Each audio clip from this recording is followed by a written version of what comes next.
my pleasure to welcome in al-Rassooli, who is the foremost expert on the religion of Islam anywhere in the world. Most courageous man I know with regard to this deadly and deceitful religion, also the most accurate and telling in its nature and the consequence of continuing to tolerate it.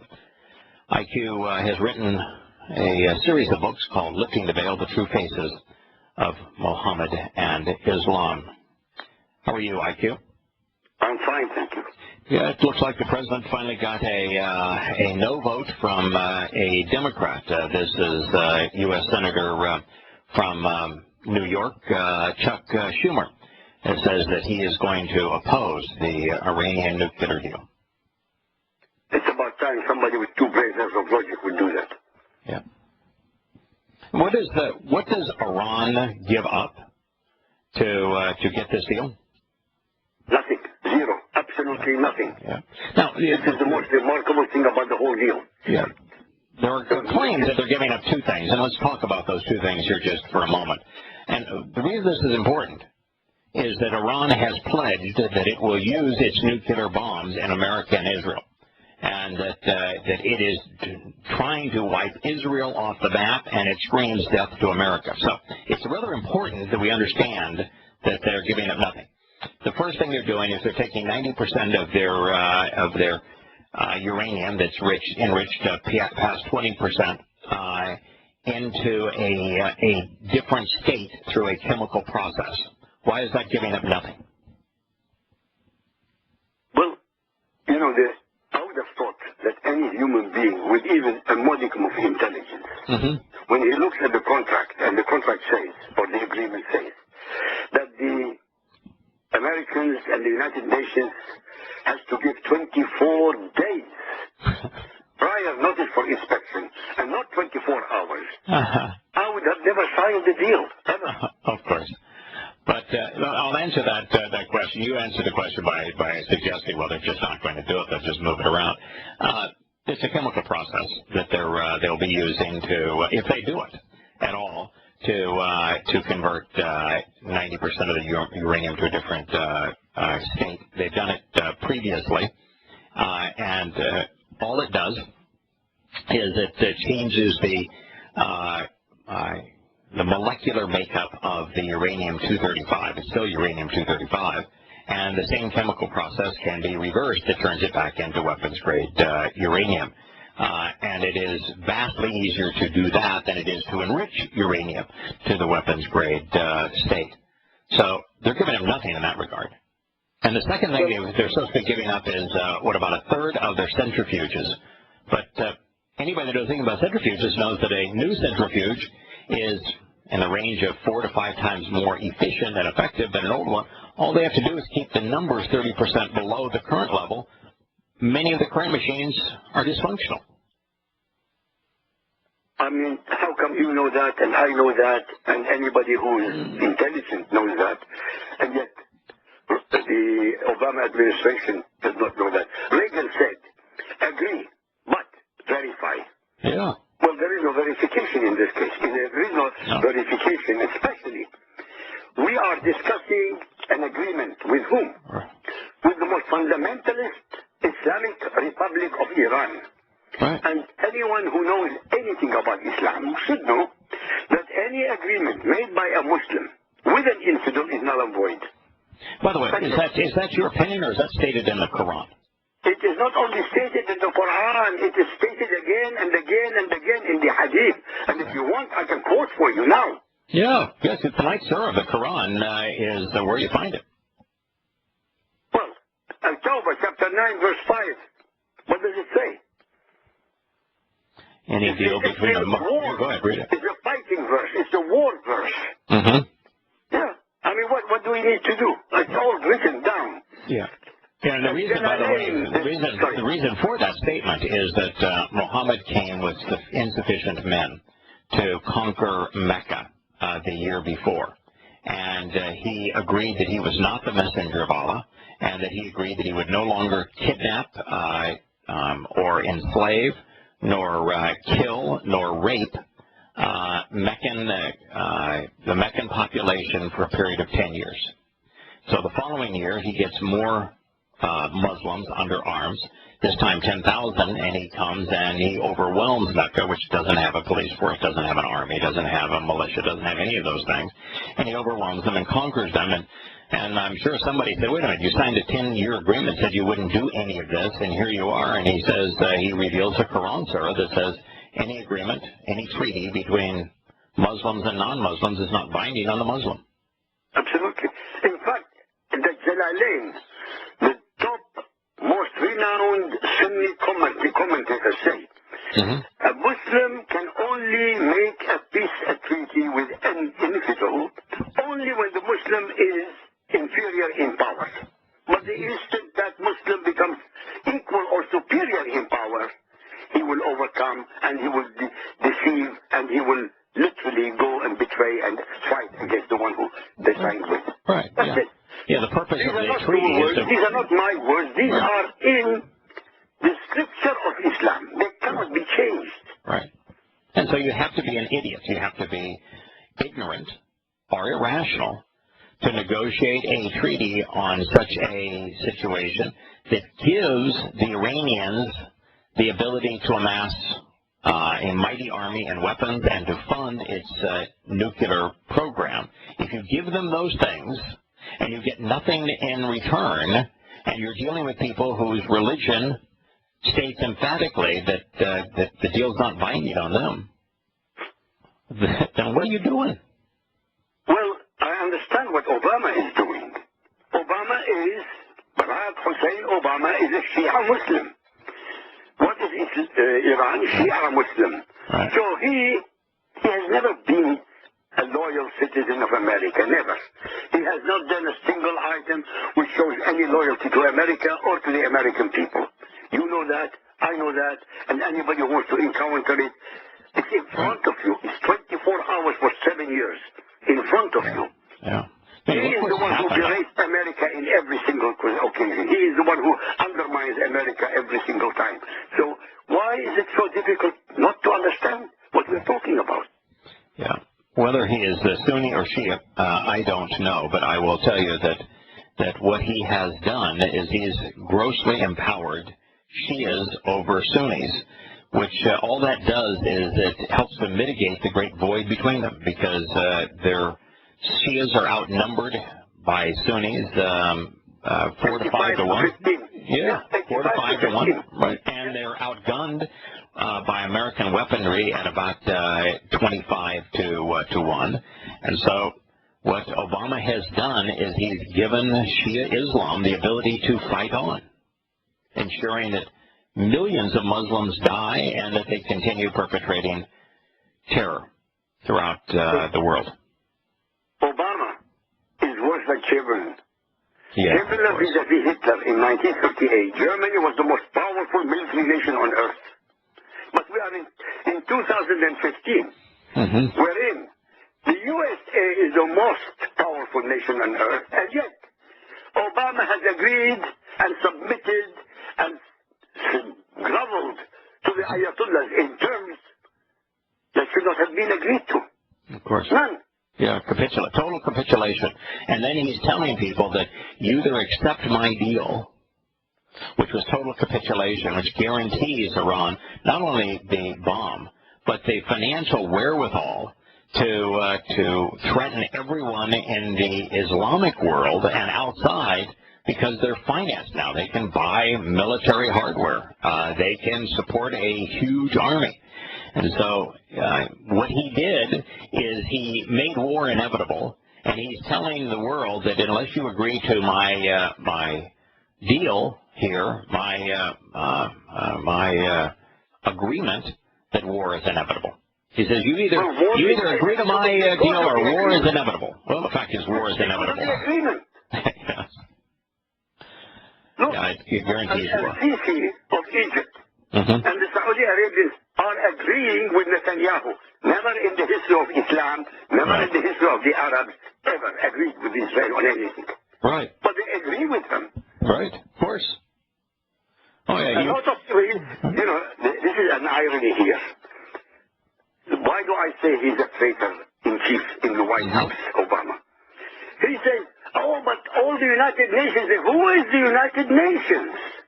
There are only 30 states out of 196 states in the United Nations which are democracies. So what United Nations are we talking about? Right. The same United Nations that attack America all the time, the same United Nations that attack democracy, the same United Nations that attack Israel. So what are we discussing? Why all of a sudden the United Nations is important and more important than Congress or even the Senate? Why? Yeah. Of course, Obama gave the copy of his treaty to the United Nations before he gave it to the U.S. Senate. Well, he should have been impeached. Of course. He should be impeached now. Right. He's a useless black bird. It's not because he's black. He's half white. People keep forgetting. The color is irrelevant. He's a mulatto. He's half white. But he hates the half white that he has. Well, he certainly hates America and is counterproductive to America. That is for certain. You know, this whole mess with Iran is predates, of course, Barack Hussein Obama.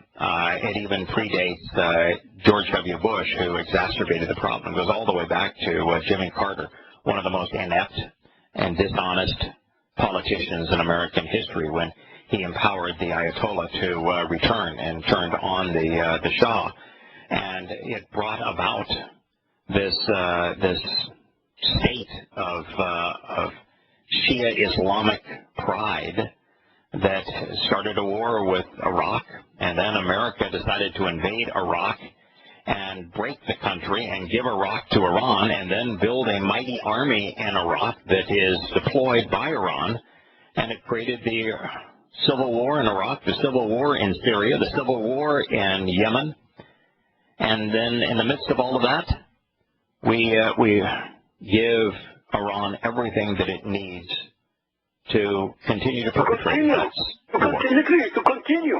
Right. Giving them the weapons, giving them the money, giving them the what is disturbing to me, what is even more disturbing to me, the 5+1 agreed to it. Yes. I mean, where are these people coming from? How is it possible that China, which has an incredibly difficult situation now with the Muslims, over 100 million, and Russia with maybe 200 million Muslims, they have problems. That question I can answer. How is it possible that those people have agreed? I don't get it. No, I will answer the question for Russia and China when we return to Shattering Myths. Then I want to turn to both Bangladesh and to Syria on news of what's happened in those places in the last 24 hours. It happened again, IQ, but before we go to Bangladesh and to Syria, the answer to your question is that where is the largest known natural gas and oil reserves in terms of a untapped reservoir in the world? Iran. Yeah, the Caspian, they border around the Caspian Sea. The two largest pipeline projects in human history, both built by American companies, both by Chevron. One at $15 billion, one at $20 billion. One was sponsored by the Russian government, and it takes natural gas from these Iranian wellhead locations around the Caspian Sea and then up through the Russian pipeline that then goes off into Europe. And the other one takes it the opposite direction up through China, sponsored by the Chinese government. So why do you think that the Chinese and the Russians are going to vote knowing that Iran's going to have a nuclear bomb in favor of Iran? But Iran with a nuclear bomb is not a favor in Russia or China in the long term. Only yeah, but Iran's never going to use their nuclear bomb in Russia or in China. Russia is their largest trading partner by far. It's almost $1 billion a day.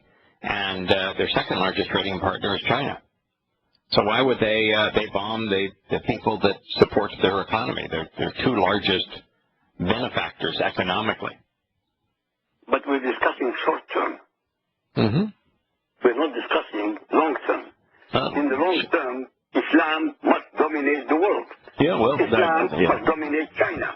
Islam must dominate Russia. Yeah, but Islam is not going to dominate Russia. Islam is not going to dominate China. It's going to start wars that are going to be hellacious for those places, but Putin is not an expert on Islam. The Chinese are not experts on Islam, and all they know is that their largest trading partner and the source from which they get the majority of their gas and oil is Iranian, and what they get is two things when they do business with the Iranians. One is they're enriched by the black ooze, and second of all, the quid pro quo that Putin made with the Iranians is if I run cover for you on your nuclear deal and you run cover for me on the pipeline, then you call off the dogs and you stop funding Islamic terrorism in Russia. And Islamic terrorism in Russia has fallen by 90+%. Okay, I'll accept that. Makes sense. Yeah, so that's the reason they do. So what's the American excuse? Barack Hussein Obama? Yes. Yeah. Yeah, how well did it work out for Neville Chamberlain? Neville Chamberlain made the same promise that he had used diplomacy to negotiate with Adolf Hitler, giving him Czechoslovakia to achieve peace in our time, capitulating to Hitler's wishes. So how'd that work out for the world? 55 million dead. Yeah. This time it's going to be a lot worse, however. Well, 550 million. Yeah. Well, I think it would be worse than that. I think that the consequence, actually, of the next war, of what will be the Magog War, where Muslims seek to accomplish what the Quran promises, which is world domination, I think we're going to lose half the population of the world, because I think the world's going to react with nuclear exchanges. So I think we're dealing with billions are going to die. And it's inevitable. But there'll be people who will have remembered that we warned them of these things, and they might pay attention at that time to what else we had to say, and it may serve them well. Yeah, I had reason to examine Badar again this morning, and today the news is that another Bangladeshi atheist who was speaking out against fundamentalist Islam was hacked to death by two knife-wielding Muslims. Muhammad set the example, did the exact same thing at Badar, didn't he? Yes.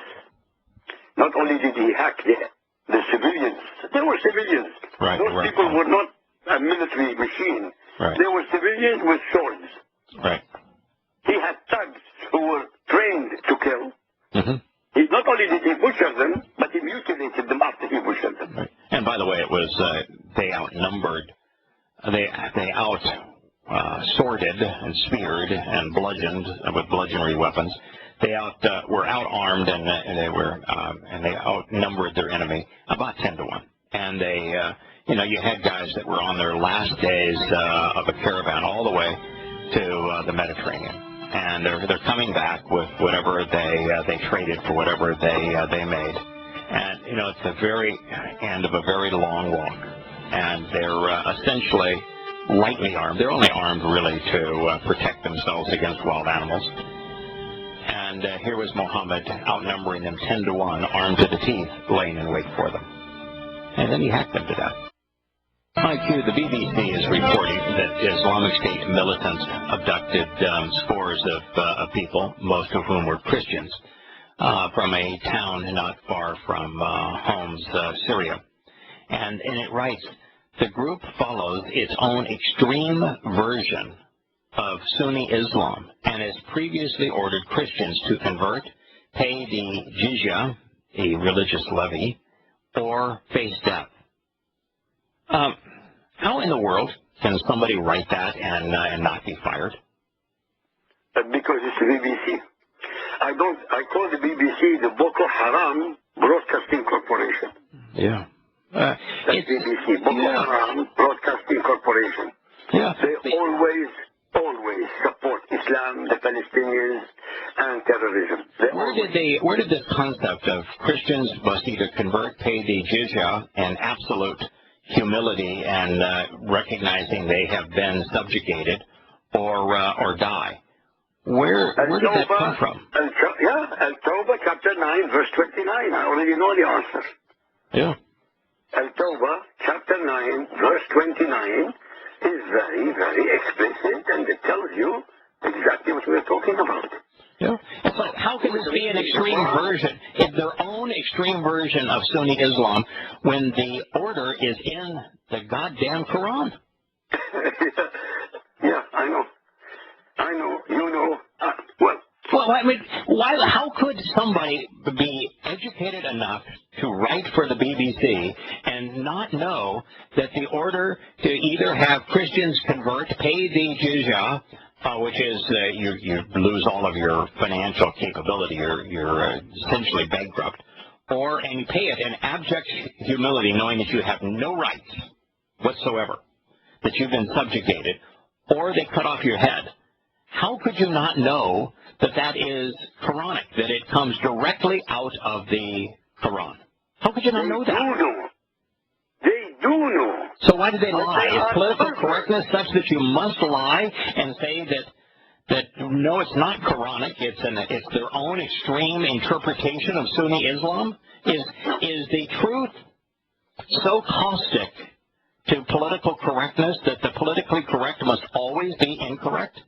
Absolutely, that's you just answered it. Look, the verse we're talking about is called At-Tawbah, chapter 9, verse 29. I can recite it by heart. Please. Fight. Qatilu. Arabic. Qatilu is fight, to go to war. Those who believe not in Allah nor the last day, nor hold that forbidden which has been forbidden by Allah and His Apostle Muhammad, nor acknowledge the religion of truth, Islam, even if they are of the people of the book, which means Christians and Jews, until they pay the jizya with willing submission and feel themselves humiliated. Jizya, by the way, is the honor respect for not being a Muslim. Just to make sure that our listeners would believe what I'm revealing, I would like to put forth a challenge worth $200,000 to the first person who can show us all a single operative verse in Muhammad's Quran that demonstrates any compassion and mercy towards unbelievers. Today, unbelievers or infidels, kuffar or kafirun, are 80% of humanity. All Buddhists, Christians, Hindus, Jews, anybody who's not a Muslim. Atheists, agnostics, and socialist secular humanists, including the politically correct author of this article. Absolutely. They are criminals. These people are criminals. They shouldn't only be fired. They should be put on trial for deceiving the public and, if found guilty, to be executed. I have bet that there are 100 hadith certified directly from Muhammad's lips through the Isnad that have Muhammad saying exactly this: that Christians must either convert, pay the jizya in absolute humility and knowing, acknowledging that they have been subjected, or die. But the Ottoman Empire has been practicing it for 500 years. Well, Islam's been practicing it for 1,400 years. This is not theory. Right. But when a Christian or a Jew was paying the jizya to the Pasha, they beat the hell out of them. Right. I'm raising my voice. Right. Oh, of course. And what's so amazing I'm raising here, my voice because it is so obvious that what we're discussing about. It is so obvious because it is in the Quran. It is in the Hadith, in 80 different languages, coming to exactly the same conclusion. Correct. And their history match it. Yes. Their history is exactly that. Who's supposed to tell the British people the truth is lying again and again and again. Right. Yeah, it's absolutely astonishing. Now, speaking of lies, the Palestinians, this mythical group of people that want a country called Palestine, to think that they have been oppressed and that the Jews in Israel are occupying their land, claim to be a people group called the Palestinians. It's based upon the old moniker Philistine. Come to find out, we've just uncovered for the first time Goliath's city. And not only have we uncovered Goliath's city, but the city from which Goliath came from, is exactly the way that it is described in the book of Shamuel, which means listen to him. 1 Samuel describes the city of Goliath. And not only is the city exactly where, and the gates of the city exactly as, They were depicted in Samuel. But guess what? The name Goliath is written all over the place. By the way, we have learned that the Philistines of old did have a written language. They had a mighty army. They had a written language. Yeah, but not only a written language. They had mastered how to deal with iron. Of course. The Israelites didn't know that. Right. They were They were more advanced than the Israelites. by a long shot. By a long shot. I mean, hugely more advanced. Yeah. And so, But they were not Arabs. no, they were not Arabs. I want our listeners to understand. They were the Phoenician. Philistines were from the Greek islands. Right, they were not Phoenician. Arabs. They were not Semitic people. Right. No, they were Greeks. They were absolutely Greeks. The Phoenicians were Greeks. They were Greeks. Absolutely, unequivocally, they were Greeks. But there are two things here that are absolutely essential to communicate. First, yet another series of overwhelmingly precise details have been uncovered that prove that the depictions, the historical depictions in the Torah, prophets, and Psalms are precisely accurate. Everything it says historically, right down to the smallest details, has been proven to be true. And second, that there is absolute proof in this ruin of precisely when the Philistine city was destroyed and the Philistines were wiped out, which was in the 8th century BCE. Now, what does that mean for us? That means there are no more Philistines. The Philistine nation and culture was wiped out and does not exist. So if there are no more Philistines, and there haven't been any for 2,800 years, my friend, there can be no Palestinians and there's no place called Palestine. It is an absolute lie. Yeah, but even more important than a single Palestinian show us any record by Arabs writing about Palestine. Of course not. Of course not. If there is no, Of course it not. never existed. So the whole thing is a charade. Oh, the whole thing is a charade.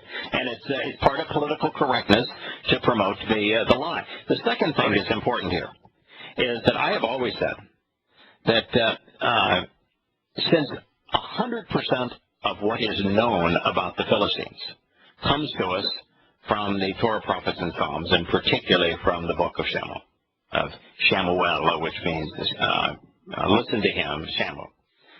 Since that's 100% of what we know. Now, we have gone to the places that it says, go to. This is a city. It's right here. This is where its gate is. This is where you'll find that Goliath came from. And based upon those instructions, we've gone to those places and dug and found exactly what we were told that we were going to find. But since that's 100% of what's known about them, and since Yahowah uses them to say, these are the enemy of my people, and that they have ceased to exist, and that this land was never theirs. Since that's the only place we know anything about them, and it's proven to be right, how can the people called Philistines, Palestinians, be right? Well, they can't. You know that, I know that, and they know that, by the way. As you said, it's a politically correct, it's a political charade. It's a political charade. Since no one on earth can find the word Palestine as a state, and Palestinians as a people, anywhere in recorded history for the last 6,000 years prior to 1964, I would pay them $200,000 also. Yeah, what they could find is Philistine. And there was Palestinian is not Palestine. Well, yeah, it really is. I mean, that was the intent. It was Hadrian that renamed the province of Judah, Philistina, after the Philistines. So the moniker, the name, was used to change the historic name of Yehudah, the province of Judah, to Philistina. After the Second Jewish-Roman War that began in 133 CE.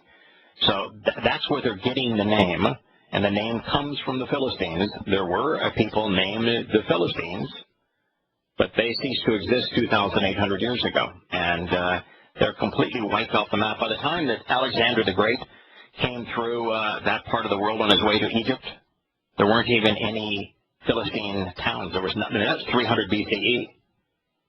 There wasn't a single Philistine left. People called Palestinians. It's not even recorded by the Romans. No, of course. It's not recorded by the Greeks. It's not recorded by the Arabs. It's not recorded by anybody. Even the United Nations in 1947-48, when the refugees occurred, they didn't call them Palestinian refugees. They called them Arab refugees. Yeah. By the way, before 1948, you wouldn't catch an Egyptian dead calling himself an Arab. No. Ever. They said we are Muslim. Muslim means Egyptian. Right. Yeah, from the Hebrew mystery.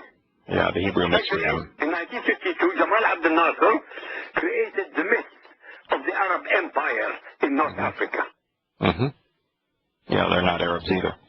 Yeah, it's the whole thing is so convoluted, but the reality is that they're the last of the Philistines, of which the Palestinians seek to name themselves after, were killed. Not by the Israelis, by the way. They actually had their way with the Israelis, but were killed.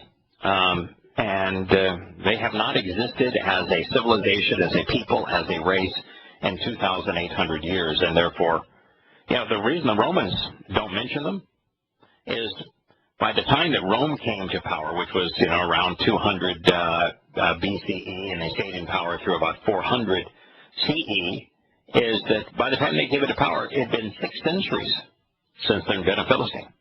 Correct. And the Romans, Rome was all over this place. Rome had provinces in Syria, provinces in Egypt, provinces in Yahowah. Rome was all over this area. This was ground zero for, Rome was all over this area. And they never encountered a Philistine because there weren't any Philistines. Yeah. Again, we are facing another deception by the politically correct, like the BBC. Yeah. By the way, the BBC would never mention such an excavation, because that will upset the Arabs. Oh, of course. Oh, yeah, because it proves that there were a people called the Philistines, and this particular article points out that the ruins also show that the Philistine capital was destroyed. It was destroyed by the earthquake, by the way. Yeah, it's also interesting here. The testimony that Yahowah has, that the first encounter with the Philistines, they were vastly better prepared to fight. They had vastly superior weaponry than the Jews did. And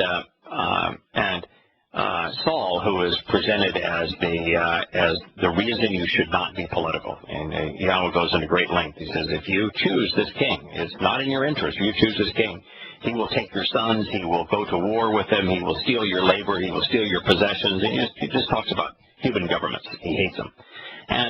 But Saul sent most of his army back to defend their towns, 330,000 of them, and therefore there's only 3,000 left to go battle this huge army of the Philistines.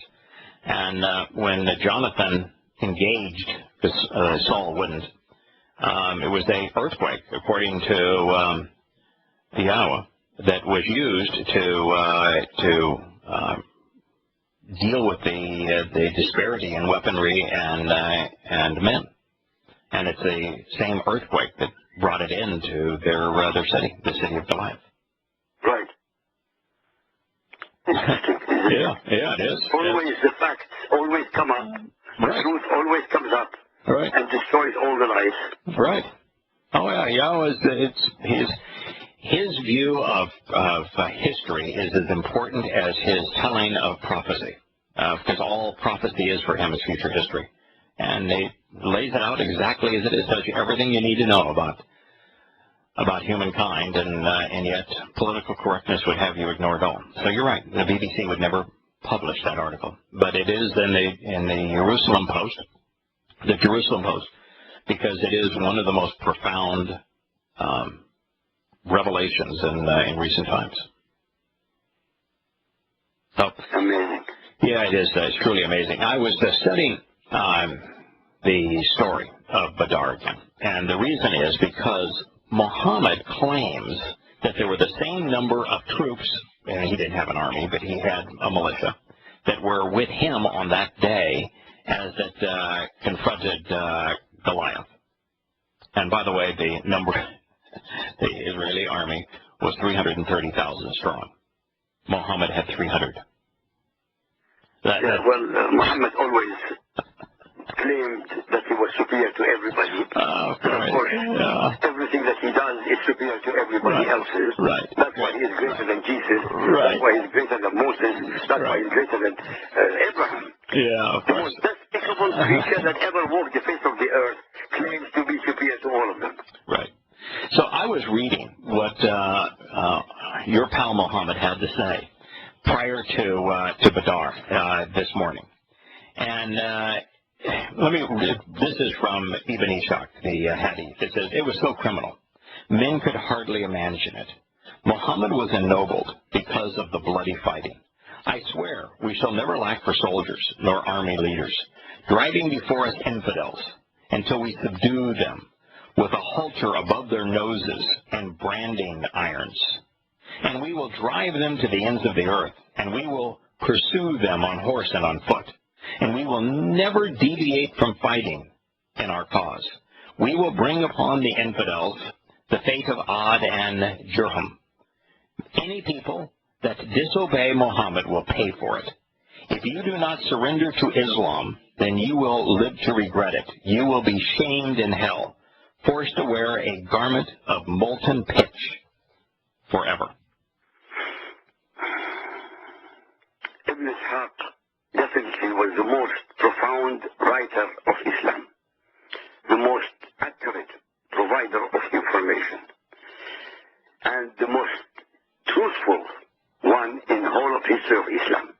Yes. By the way, many exegetes condemn him because he was truthful. Yeah, of course. This next line from Ishaq, page 340, says, surely Badr was one of the world's great wonders. The roads to death are plain to see. Yep. Disobedience causes a people to perish. If they become death's pawns, we had sought their caravan, nothing else. But they came to us, and there was no way out. So we thrust our shafts, and we swung our swords, severing their heads. Our swords glittered as they killed. The banner of error was held by Satan. He betrayed the evil ones, those who were prone to treachery. Talk about casting your own problems on your foe. He led them to death crying, fear Allah, he is invincible. Satan knew that they could not see. On that day, 1,000 spirits were mustered. On excited white stallions, Allah's army fought with us. Under our banner, Gabriel attacked and killed them. Talk about delusional. Well, as long as we know and it's delusional, they believe. They actually believe that Allah provided 1,000 messengers of His. Yeah, because the Quran says so. Yeah. They believe that. That God was so greedy and so. Not God, Allah. Well, I know, but they're God. They're wannabe God. That Allah was so covetous and so in need of cash and so murderous that He sent 1,000 of His malak, His messengers, His angels, and to battle humans and to kill them so that Muhammad could rob this Meccan caravan. Not kill them only, to slaughter them. And by the way, there were the estimates from the Quraysh of the number of men that were attending to the caravan was 30. And so this great God Allah has to send 1,000 of His, let's use the common term, angels, riding angry horses to go cut off the heads of 30 men. Well, this is Islam. This is Islam. This is why it is despicable. There is nothing logical in Islam. There is nothing rational. There is nothing moral. There is nothing just. Nothing.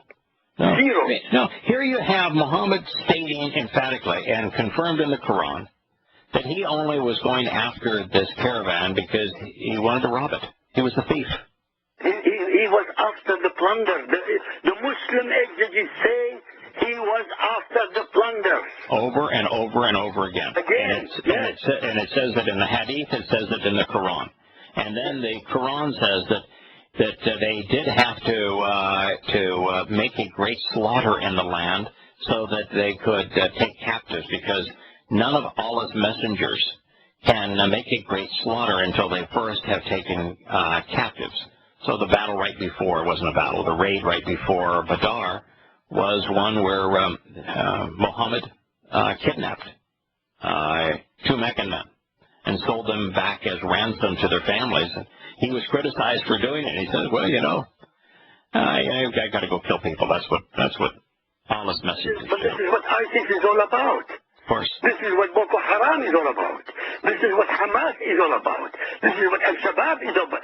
These are replicas. They are the clones of Muhammad. All they are doing is emulating their mentor, Muhammad.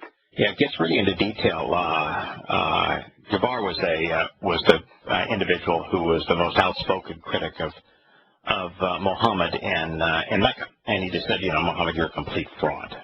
You're making all this up. You're demon possessed. You are an absolute nutcase. And so he was one of those that was with the caravan. And so Muhammad wanted his head. And so one of the Muslims went and severed his head and threw it at Muhammad's feet. And Muhammad is quoted as saying that the reason you're dead is because you called me a liar. Yes. So what do Muslims do today to those who call Muhammad a liar? They kill them. They cut off their heads, right? Absolutely. They kill them. Nothing has changed in 1,400 years. Nothing was changed in 14,000 years. Yeah, Badr was born as a criminal enterprise. It was Muhammad's robbery of a Meccan caravan, and it is the battle that created Islam. It's a criminal enterprise.